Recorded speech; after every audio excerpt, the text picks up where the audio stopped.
Good morning mga kawaiti. At ako ay magpiprepare ng aking lulutuin itong kalderetang turkey or pabo. Galing ito sa aming mini farm. And of course, medyo maliit yung aking kusina. Ayan yung aking mga ingredients. At ibinukod ko itong liver.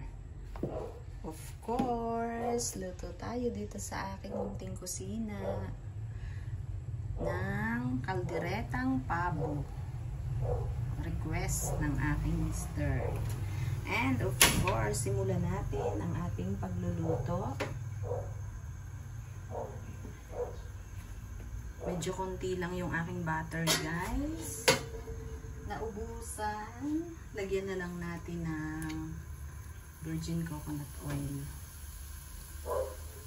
Siyempre, isasangkot sa natin ang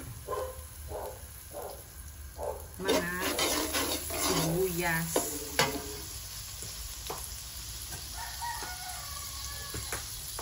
Kailangang madami ang sibuyas, guys, para malasa.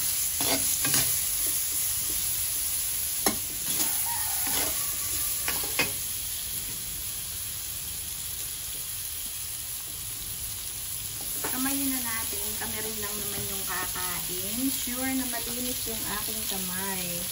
And of course, lagyan natin ng maraming fried garlic. Fried garlic na yung aking ginamit. Hinaan lang natin ang apoy. At kita nyo naman kung gaano kadami yung aking meat.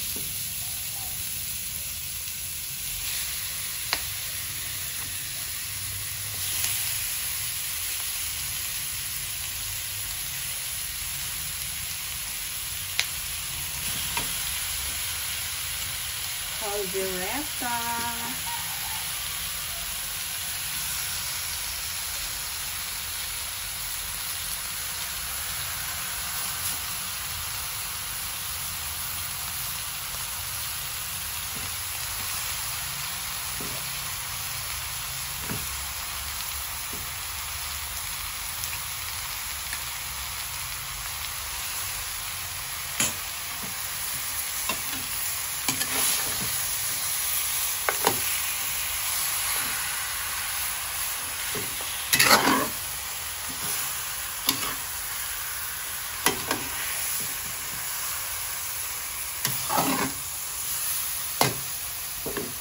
Lagyan natin ang paminta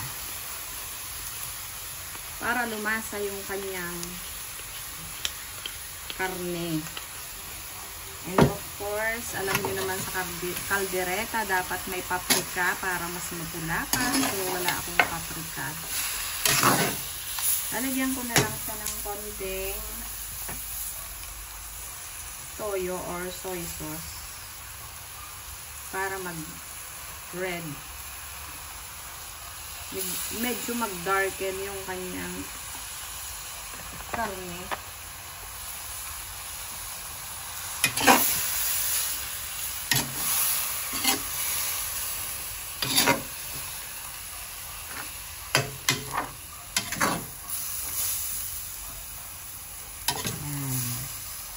Dapat ay manood yung kanyang lasa, guys.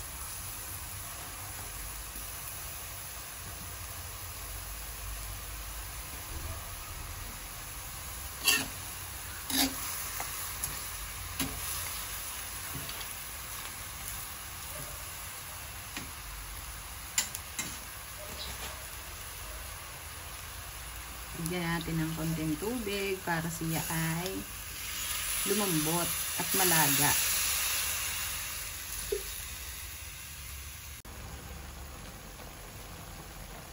Ayan na yung aking nilulutong kalderetang pabo, guys. Nilagyan ko na siya ng red bell pepper at saka carrots. And of course, dahil may leftover na sarsa sa aking fridge, ilagay na rin natin para hindi aksaya.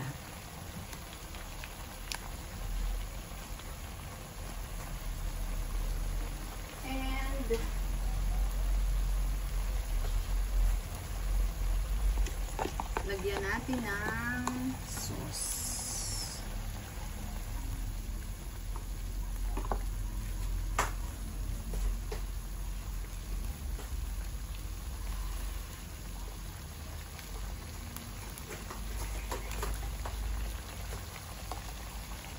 Para masarap ang aking calderetang turkey.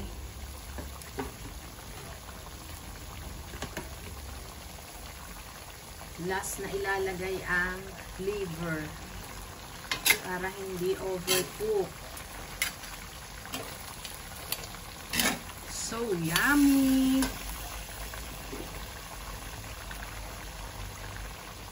Hinaan lang ang apoy at lagyan ng tomato sauce.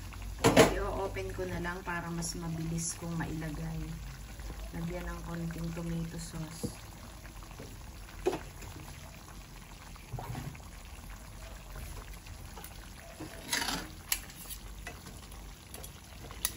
Kita nyo ba ang nakalagay kong pampalambot? Kutsarita.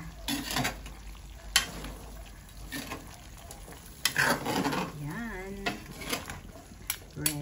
Ready to eat. 10 minutes more or 5 minutes more. Maluto lang yung liver.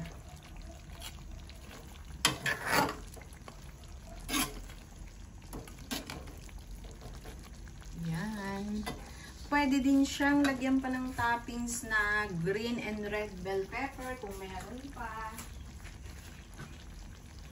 Meron pang panglagay na red bell pepper and green bell pepper.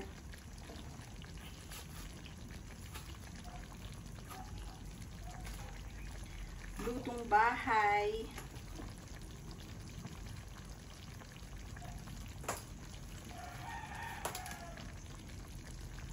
Lutong bahay, kung anong available, yun ang ilagay, guys.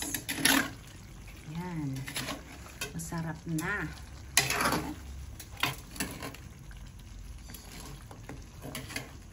Thank you for watching lagi sa aking videos, sa pag-support sa aking YouTube channel. Please like, share, and comment. Thank you, thank you.